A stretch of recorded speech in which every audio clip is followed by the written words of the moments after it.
पाठ क्रमांक 17 पहा पण देखो मगर। ऐका म्हणा, सुनो और बोलो। ये एक मकालमा है। यहाँ पर माँ और बेटी के दरमियान बातचीत हो रही है। पहली तस्वीर में बेटी टीवी के सामने बैठकर प्रोग्राम देख रही है और अपनी माँ को आवाज देकर कहती है, आई मी टीव्ही पाहते, माझ्या आवडीचा कार्यक्रम लागला आहे। अम्मी मैं टीवी देख रही हूं, मेरी पसंद का प्रोग्राम लगा हुआ है। दूसरी तस्वीर में उसकी अम्मी उसके पास आती है और कहती है, मीनू इतक्या जवळ बसून आणि एकसारख्या टक लावून टीव्ही पाहू नकोस, डोळे दुखतील तुझे।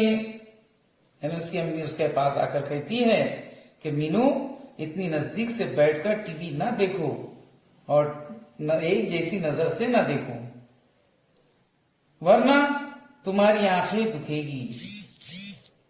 इसी तरह तीसरी तस्वीर में बच्ची अपनी माँ को आवाज देकर कहती है, आई लवकर ये, बघ ना माझ्या डोळ्यांना त्रास होतोय, डोळ्यातून पाणी येते। बच्ची अपनी माँ को आवाज देकर कहती है, अम्मी जल्दी आओ, देखो ना मेरी आंखों में तकलीफ हो रही है और आंखों से पानी भी निकल रहा है। इसी तरह चौथी तस्वीर में माँ अपनी बेटी को समझाते हुए कहती है, अगं दूर बसून टीव्ही बघ, म्हणजे डोळ्यांना त्रास होणार नाही। वो अपनी बेटी से कह रही है, बेटी दूर बैठकर टीवी देखो, क्योंकि तुम्हारी आंखों को तकलीफ नहीं होगी। इसी तरह एक दिन मीनू दूर से बैठकर टीवी देखती है।